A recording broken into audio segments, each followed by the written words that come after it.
नमस्कार दोस्तों, आप सबका स्वागत है 7 बड़े पर।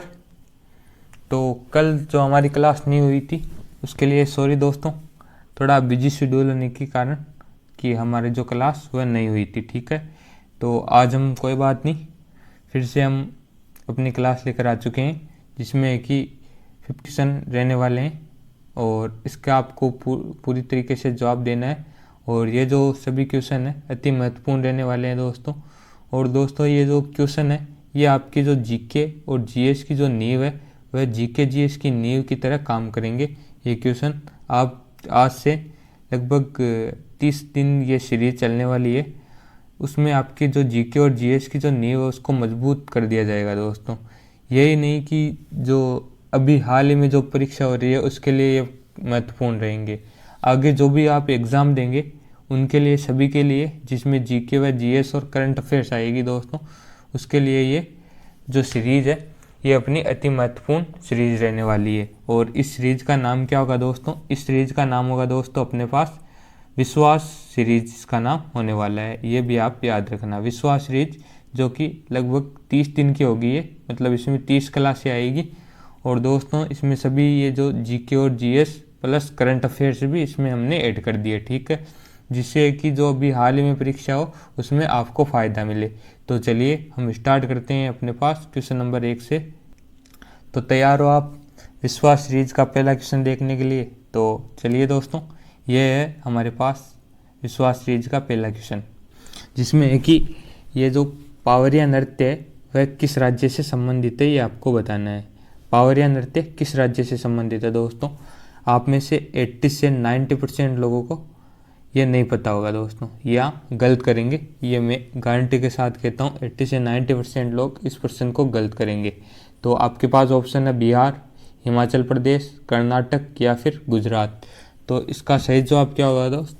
सही जवाब होगा बिहार, राइट आंसर होगा। पावरिया नृत्य किस राज्य का है? तो बिहार राज्य का है। तो देख लिया दोस्तों, आप में से लगभग को नहीं आया होगा ये क्वेश्चन। अब है प्रधानमंत्री जन धन योजना कब शुरू हुई थी? ये अति महत्वपूर्ण क्वेश्चन है और इसको नोट डाउन करिएगा। तो आपके पास ऑप्शन है 25 सितंबर 2014, 28 अगस्त 2014, 15 जुलाई 2015 या फिर 25 दिसंबर 2014। सही जवाब क्या होने वाला है? सही जवाब होगा 28 अगस्त 2014 में यह प्रधानमंत्री जन धन योजना स्टार्ट हुई थी। और इसमें क्या किया गया था? इसमें दोस्तों बैंकिंग जो खाते हैं, बैंक में खाते खोले गए थे दोस्तों, जिसमें अधिकतर महिलाओं के खाते हैं। आगे बढ़ रहे हैं हम। वृद्धेश्वर मंदिर किस राज्य में स्थित है? तो ये अभी इम्पोर्टेंट लगा लीजिए, अभी चर्चा में रहा है दोस्तों कि वृद्धेश्वर मंदिर किस राज्य में स्थित है। तो अब ऑप्शन है तमिलनाडु, केरल, कर्नाटक या फिर तेलंगाना। सही जवाब क्या होगा? सही जवाब होगा दोस्तों ऑप्शन नंबर ये जो कर्नाटक है ये राइट आंसर होगा। ठीक है, अब है कि बोकारो किस राज्य में स्थित है? तो ये आपको बताना है। पश्चिम बंगाल, ओडिशा, गुजरात या फिर झारखंड। सही जवाब क्या होगा? ये तो सबको आना चाहिए दोस्तों क्वेश्चन। तो इसका जो सही जवाब झारखंड होगा दोस्तों। और ऐसे जो छोटे मोटे क्वेश्चन हैं इनको तो आपको अब करना सीखना होगा। और आप जीके और जीएस की जो ये सब्जेक्ट है इनमें थोड़े वीक हो तो ये जो सीरीज़ है ये आपको 0 से हीरो बना देगी दोस्तों। विश्वास रखिएगा कि ये 30 दिनों की जो क्लासें हैं ये अति महत्वपूर्ण होंगी। और अगर आपने इनको लगातार ले लिया तो आप जो आगे आने वाले जो एग्ज़ाम है उसके लिए आप प्रिपेयर हो जाओगे दोस्तों। तो चलिए आगे बढ़ते हैं हम। तो इसमें एक फुगड़ी नृत्य किस राज्य से संबंधित है? तो ये आपको बताना है। तमिलनाडु, गोवा, उत्तराखंड या फिर राजस्थान। सही जवाब क्या होगा? आशा करता हूँ ये क्वेश्चन आपको आ रहा होगा। तो सही जवाब होगा दोस्तों गोवा। फुगड़ी नृत्य किस राज्य से संबंधित? तो गोवा से ये संबंधित है। आगे ये 2011 की जनगणना के अनुसार भारत में न्यूनतम साक्षरता दर वाला राज्य है। तो गोवा है, राजस्थान या अरुणाचल प्रदेश या फिर बिहार। तो सही जवाब क्या होगा? इसका जो सही जवाब होगा कि किस राज्य में सबसे न्यूनतम साक्षरता है, तो बिहार राज्य है, उसमें सबसे न्यूनतम साक्षरता है 2011 की जनगणना के अनुसार। ठीक है दोस्तों। विंबलडन ओपन किस वर्ष शुरू हुआ था? दोस्तों ये आपको बताना। ऑप्शन है 1905, 1877, 1881 या 1891। तो सही जवाब क्या होगा, 1877 में ये विंबलडन ओपन शुरू हुआ था, याद रखना है। और दोस्तों अगर आपसे पूछ ले कि ये विंबलडन ओपन किस कोर्ट पर खेला जाता है, तो ये ग्रीन कोर्ट पर खेला जाता है दोस्तों, ये भी आपको याद रखना है, ठीक है। और विंबलडन ओपन किस देश में होता है दोस्तों, तो यूके, इंग्लैंड में ये होता है, ये भी आपको याद रखना है। अब है अहोम विद्रोह किस राज्य से संबंधित है, तो बिहार, पश्चिम बंगाल, असम या फिर मध्य प्रदेश। तो सही जवाब होगा ऑप्शन नंबर 3, ये जो असम में है, यहाँ अहोम जो विद्रोह है, अहोम विद्रोह असम में हुआ था। अब है उबेर कप किस खेल से संबंधित है, तो ये आपको बताना है, क्रिकेट, टेनिस, बैडमिंटन या फिर फुटबॉल। तो ये जो उबेर कप है दोस्तों, ये अपने बैडमिंटन से ये संबंधित है और बैडमिंटन इसका राइट आंसर होगा। बैडमिंटन से उबेर कप, और एक नाम और नोट करें, थॉमस कप भी जो है बैडमिंटन से संबंधित है, ये भी आपको ध्यान रखना है। गुरु नीलेश्वर मुखर्जी का संबंध किससे है, तो ये आपको बताना है। और इस क्वेश्चन को आप इम्पोर्टेंट लगा लीजिए, डबल स्टार मार्क करें दोस्तों। तो ऑप्शन आपके पास ओडिसी, मणिपुरी, कथक या फिर भरतनाट्यम। किस नृत्य से संबंधित है, तो जो गुरु नीलेश्वर मुखर्जी है, ये हमारे जो मणिपुरी नृत्य से संबंधित है, आपको इसको ध्यान रखना है और नोट करना है दोस्तों। अब है कि गोल गुंबद किस राज्य में स्थित है, तो महाराष्ट्र, उत्तर प्रदेश, मध्य प्रदेश या फिर कर्नाटक। तो इसका सही जवाब होगा यह कर्नाटक, बीजापुर के कर्नाटक में यह जो गोल गुंबज है वह स्थित है, आपको ध्यान रखना है। विश्व वन्य जीव दिवस कब मनाते हैं, तो 22 मार्च, 2 अप्रैल, 3 मार्च या फिर 25 मार्च। तो सही जवाब क्या होगा, सही जवाब होगा दोस्तों ऑप्शन नंबर 3, ये जो 3 मार्च को ये मनाया जाता है विश्व वन्य जीव दिवस। और 22 मार्च को क्या मनाते हैं, तो जल दिवस कब मनाते हैं, तो जल दिवस मनाते हैं 22 मार्च को, ये भी आपको ध्यान रखना है, ठीक है। अब है कि संगीत नाटक अकादमी की स्थापना कब हुई थी, ये आपको बताना है। 1953, 1954, 1950 या फिर 1987।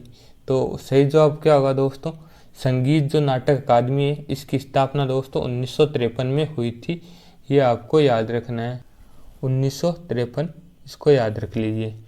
फिर है डोनीपोलो एयरपोर्ट, डबल स्टार मार्क करें दोस्तों। चर्चा में रहा है अभी करंट अफेयर्स में कि डोनीपोलो एयरपोर्ट किस राज्य में स्थित है, तो ये त्रिपुरा, अरुणाचल प्रदेश, उत्तर प्रदेश या फिर कर्नाटक। तो सही जवाब क्या होगा, ऑप्शन नंबर ये जो 2 है कि अरुणाचल प्रदेश में डोनीपोलो एयरपोर्ट स्थित है। दोस्तों ये जो अभी करंट अफेयर्स में अभी आपने आज का जो सीपीओ का एग्ज़ाम यदि किसी ने दिया होगा तो उसमें देखा होगा कि 2020 की जो करंट अफेयर्स है वह भी पूछ रहे हैं, 2021 की भी आ रही है और 2022 की भी आ रही है। तो आप 2020, 21 और 22 की जो करंट अफेयर्स है जो महत्वपूर्ण है उसको पढ़कर जाइएगा, जिससे कि आप एग्ज़ाम में अच्छा स्कोर कर सकें। तो चलिए दोस्तों आगे बढ़ते हैं हम अपने क्वेश्चनों की ओर। तो आगे वाला क्वेश्चन है दोस्तों, ये जो एसएससी की जो फेवरेट जो क्वेश्चन है उसमें से एक क्वेश्चन है। ये क्वेश्चन है कि गुलामगिरी पुस्तक के लेखक कौन है, तो ऑप्शन है आपके पास स्वामी विवेकानंद, राजा राममोहन राय, ज्योतिबा फुले या फिर बाल गंगाधर तिलक। सही जवाब क्या होगा, सही जवाब होगा दोस्तों ऑप्शन नंबर ये जो 3 है, ऑप्शन नंबर बाल गंगाधर तिलक राइट आंसर होगा। विश्व मृदा दिवस कब मनाते हैं, तो ये आपको बताना है, 1 दिसंबर, 5 दिसंबर, 25 दिसंबर या फिर 10 दिसंबर। सही जवाब होगा ऑप्शन नंबर 2, ये 5 दिसंबर को ये मनाया जाता है, ये आपको ध्यान रखना है। विश्व मृदा दिवस 5 दिसंबर राइट आंसर होगा, ठीक है। आगे बढ़ रहे हैं हम। तो अगला क्वेश्चन है मृणालिनी साराभाई का संबंध किससे है, तो आप में से इस क्वेश्चन को 90% लोग इस क्वेश्चन को गलत करेंगे दोस्तों, 90% लोग इस क्वेश्चन को गलत करने वाले हैं, ये मैं पूरे दावे के साथ कह सकता हूँ। तो ऑप्शन आपके पास कथकली, कथक, भरतनाट्यम या कथकली व भरतनाट्यम दोनों से। तो इसका सही जवाब क्या होगा, सही जवाब होगा दोस्तों ये जो कथकली और भरतनाट्यम है ये इन दोनों से संबंधित है दोस्तों, मृणालिनी साराभाई, ठीक है। इसको आपको ध्यान रखना है। कई लोगों को सिर्फ भरतनाट्यम के बारे में पता होता है, लेकिन ये जो भरतनाट्यम है वह सही नहीं है, यह कथकली और भरतनाट्यम दोनों से संबंधित है। अगर ऑप्शन में सिर्फ भरतनाट्यम हो तो भरतनाट्यम राइट आंसर हो सकता है, लेकिन जब ऐसे लिखा हो कि कथकली और भरतनाट्यम दोनों, तो राइट आंसर ये दोनों वाला होगा। ठीक है। थय्यम उत्सव किस राज्य से संबंधित है? तो कर्नाटक, तमिलनाडु, केरल या फिर आंध्र प्रदेश। तो जो थय्यम उत्सव है यह केरल से संबंधित है दोस्तों। ये इसको आपको नोट करना और डबल स्टार मार्क कर लें, ये भी क्वेश्चन अति महत्वपूर्ण होने वाला है आपके लिए। ठीक है। धन विधेयक का उल्लेख किस अनुच्छेद में, ये आपको बताना है। ठीक है। अनुच्छेद 110, अनुच्छेद 117, अनुच्छेद 108 या अनुच्छेद 80। तो सही जवाब क्या होगा? अनुच्छेद जो 110 है इसमें जो धन विधेयक का उल्लेख है ये आपको ध्यान रखना है, और जो वित्त विधेयक का उल्लेख है जो 117 में, अनुच्छेद 117 में है। ठीक है, ये भी आपको ध्यान रखना है। वित्त विधेयक तो है 117 और 110 में क्या है दोस्तों? 110 में है दोस्तों धन विधेयक। धन विधेयक और ये जो वित्त विधेयक में अंतर है ये भी आपको ध्यान रखना है। ठीक है। ब्रू रियांग जनजाति मुख्यतः किस राज्य से संबंधित है? तो त्रिपुरा, सिक्किम, कर्नाटक, झारखंड या फिर मध्य प्रदेश। सही जवाब क्या होगा दोस्तों इसका जो सही जवाब होने वाला है ऑप्शन नंबर 1, जो त्रिपुरा से ये संबंधित है ब्रू रियांग जनजाति। यह भी अति महत्वपूर्ण क्वेश्चन होने वाला है, त्रिपुरा से संबंधित है ब्रू रियांग जनजाति। ठीक है, आगे बढ़ रहे हैं हम। अब है कि चर्चा में रहा साइक्लोन फर्स्ट का आयोजन कहाँ हुआ था?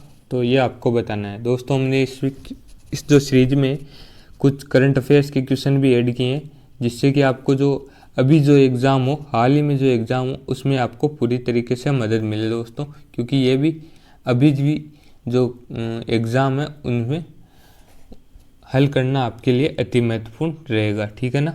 तो ये आपको बताना है कि साइक्लोन फर्स्ट का आयोजन कहाँ हुआ था? तो जोधपुर, जैसलमेर, हैदराबाद या फिर मुंबई। और ये क्वेश्चन है वो अभी हाल ही में एक पेपर हुआ था, इसमें पूछा गया है। तो इसका सही जवाब होगा ऑप्शन नंबर 2, जैसलमेर में भी इसका आयोजन हुआ है साइक्लोन फर्स्ट का, जैसलमेर के पोखरण में। ठीक है ना, पोखरण, ये भी आप नोट कर लीजिए। अंतर्राष्ट्रीय बुकर पुरस्कार 2023 किसे मिला? ये आपको बताना है। गीतांजलि श्री, जॉर्जी गोस्पिडनोव या फिर डेजी रॉकवेल या हरि बालकृष्णन। तो सही जवाब होगा ऑप्शन नंबर 2, जॉर्जी गोस्पोडिनोव ने अभी जो अंतर्राष्ट्रीय जो बुकर पुरस्कार है 2023 इन्हें मिला है। ठीक, आगे बढ़ रहे हैं हम। लगभग क्वेश्चन हमारे लास्ट क्वेश्चन रहे हैं, ये जो 3 क्वेश्चन है उसके बाद हमारे 25 सवाल हो जाएंगे दोस्तों। ठीक है। सेवलॉन के हैंड एम्बेसडर कौन है? तो ये आपको इम्पोर्टेंट लगा लेना है। हैंड एम्बेसडर कौन है दोस्तों? महेंद्र सिंह धोनी या फिर सचिन तेंदुलकर, सौरभ गांगुली या फिर रणवीर सिंह। तो सही जवाब होगा ऑप्शन नंबर 2, ये जो सचिन तेंदुलकर है वह जो सेवलॉन के हैंड एम्बेसडर रहने वाले हैं। फिर है विश्व प्रेस स्वतंत्रता सूचकांक में भारत का स्थान है? तो 161, 150, 126 या 127। तो विश्व प्रेस स्वतंत्रता सूचकांक में भारत का स्थान 161वां है, ये भी आपको याद रखना है। ठीक है, ऑप्शन नंबर 1 161वां राइट आंसर होगा।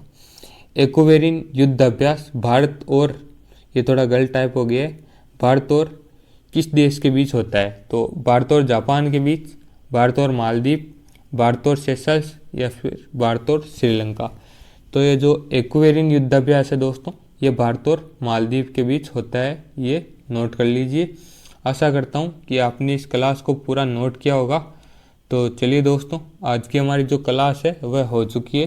तो आप इस क्लास को नोट करते रहिएगा और हमसे जुड़े रहिएगा। आपका वीडियो देखने के लिए प्रेम पूर्वक बहुत बहुत धन्यवाद दोस्तों। Audio Jungle।